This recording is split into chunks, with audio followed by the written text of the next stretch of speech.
जय हिंद दोस्तों, market studies and analysis में आपका बहुत बहुत स्वागत है। और आज एक बार फिर हम लोग Tata teleservices Maharashtra limited के ऊपर अपडेट लेकर आपके सामने हैं। Tata teleservices Maharashtra limited के ऊपर हम लोग रिपीटेटिव वीडियो आपके साथ शेयर करते आए हैं, बट जब से इस शेयर ने फॉल करना शुरू किया है 22 रुपये के बाद से, जब से ये शेयर फॉल कर रहा है तब से कंटिन्यूअस मैं आप लोगों को Tata teleservices Maharashtra limited के ऊपर अपडेट दे रहा हूँ। रीजन सिर्फ एक कि आप लोग किसी भी कंडीशन में Tata teleservices Maharashtra limited में लॉस बुक ना करें, और क्योंकि ये एक लंबी कमाई देने वाला शेयर है, इसमें कोई डाउट नहीं है। मैं आज आप लोगों को एनालिसिस के थ्रू इसमें एक इम्पॉर्टेंट बात जो है वो समझाने की कोशिश करता हूं, जिसके बाद शायद आप लोगों को ये क्लैरिटी मिल जाए कि आप लोगों को इस शेयर से नहीं निकलना है। जिन लोगों के दिमाग में कोई भी डाउट है, मैं उस डाउट को क्लियर कर देता हूं कि आप लोगों को बताया गया था कि 20-22 रुपए के आसपास इसके अंदर बिकवाली दिखाई दे सकती है, और उस बिकवाली दिखाई देने के पीछे के बड़े रीजंस जो हैं वो थे कि टाटा टेली सर्विसेज जो सुपर ऐप की वजह से बूम पर आया था, उसकी लॉन्चिंग डेट जो है वो कई बार जो है वो पोस्टपोन होती हुई दिखाई दी, और इसको लेके जो न्यूज़ है पीछे वो बहुत लाइट पड़ गई थी, जिसकी वजह से Tata teleservices Maharashtra limited में आप लोगों को ये फॉल देखने को मिला।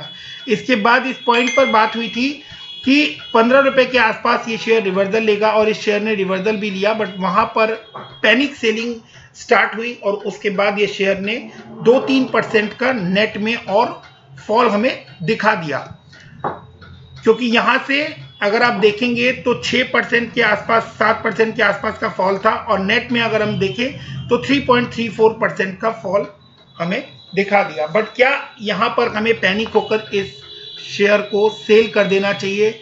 नहीं दोस्तों, क्योंकि ये शेयर जो है ये आप लोगों को लंबा रिटर्न, बड़ा रिटर्न बनाकर देने की कैपेबिलिटी रखता है। अगर आप लोग इस शेयर में दिसंबर 2021 तक आप लोग इसके अंदर होल्डिंग अपनी बनाए रखते हैं, अपनी पोजीशन बनाए रख सकते हैं, इतना रिस्क आप लोग मैनेज कर सकते हैं, तो डेफिनेटली आप लोग एक बड़ा रिटर्न कमाने वाले हैं।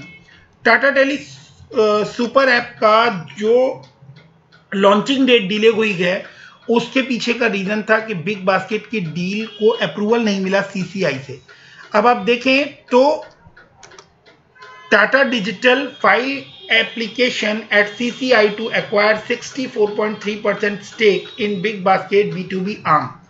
यहाँ पर ये 12 मार्च की न्यूज़ है कि टाटा डिजिटल ने एप्लीकेशन फाइल कर दी है बिग बास्केट को एक्वायर करने के लिए। ये न्यूज़ माइट भी आप लोगों ने कहीं सुन भी ली होगी, बट जो पॉइंट इस न्यूज़ में निकल कर आ रहा है उस पॉइंट पर मैं आप लोगों का गौर दिलाना चाहता हूँ।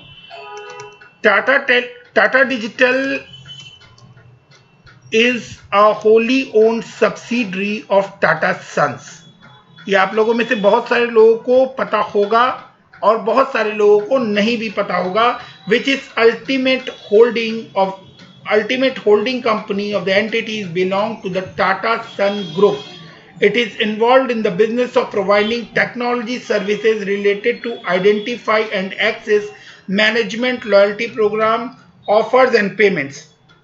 अब आप पूछेंगे कि टाटा डिजिटल टाटा सन्स की सब्सिडरी है तो इससे क्या फर्क पड़ जाता है। अब मैं आप लोगों को वो पॉइंट बताता हूं जिस पॉइंट का जानना आप लोगों के लिए बहुत ज़्यादा जरूरी है। मैं टाटा सन्स के फंडामेंटल के ऊपर आप लोगों को लेकर आया हूं, और ज़्यादा कुछ आप लोगों को, क्योंकि फंडामेंटल्स हम लोग प्रीवियस वीडियोस में बहुत बार डिस्कस कर चुके हैं, तो यहाँ मैं नट शेल में आप लोगों को ये एक लाइन दिखाना चाहता हूँ। अगर आप देखेंगे तो टाटा सन्स लिमिटेड की टाटा टेली सर्विसेज में 20% स्टेक होल्डिंग है। तो टाटा टेली सर्विसेज की टाटा सन्स में 20% स्टेक होल्डिंग है, और टाटा डिजिटल जो है वो टाटा सन्स की होली ओन्ड सब्सिडरी है। तो कुछ लोगों के ये सवाल निकल कर आ रहे थे कि आखिर ये पूरा मामला है क्या, और ये किस तरह से सेटअप होने वाला है।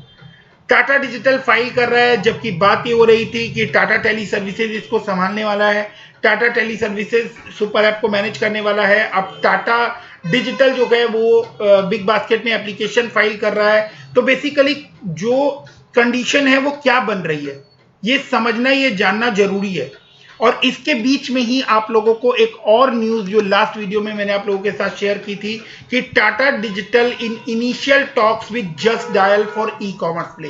और टाटा डिजिटल जो कि टाटा सन्स की होली ऑन सब्सिडरी है, वो जस्ट डायल के साथ भी इनिशियल टॉक्स, मतलब शुरुआती दौर की उनकी बातचीत शुरू हो गई है ई कॉमर्स के रिगार्डिंग। तो ये मामला पूरी तरह से क्या सेटअप लेके बैठने वाला है वो मैं आप लोगों को समझाने की कोशिश करता हूं। टाटा टेली सर्विसेज के पास टाटा का सुपर ऐप मैनेज करने का काम आने वाला है।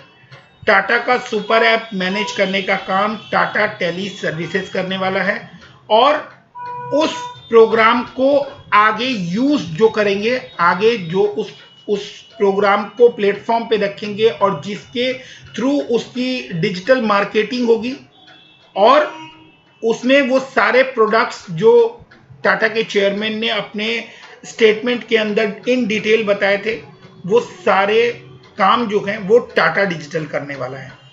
आगे टाटा सुपर ऐप का यूज जो है वो टाटा डिजिटल करने वाला है। टाटा सुपर ऐप को बनाने का काम टाटा टेली सर्विसेज करने वाला है और उसको यूज करने का काम टाटा डिजिटल करने वाला है। तो आई होप कि आप लोगों को ये बात बिल्कुल क्लियर हो गई होगी और जितना टाइम टाटा सुपर ऐप के लॉन्चिंग डेट में लग रहा है, सिर्फ उतने टाइम आप लोगों को टाटा टेली सर्विसेज के शेयर में अपना पेशेंस बनाए रखना होगा। उतने टाइम आप लोगों को इस शेयर में रिस्क लेनी पड़ेगी अगर आप लोगों को एक बड़ा रिटर्न चाहिए।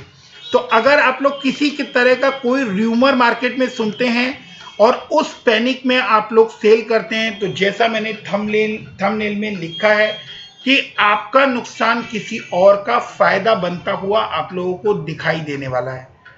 Tata teleservices super app sure going to be launch और उसका यूज जो है वो टाटा डिजिटल करेगा। मैं यहाँ अपनी ये छोटी सी एनालिसिस, ये छोटा सा वीडियो आप लोगों के साथ शेयर करता हूँ।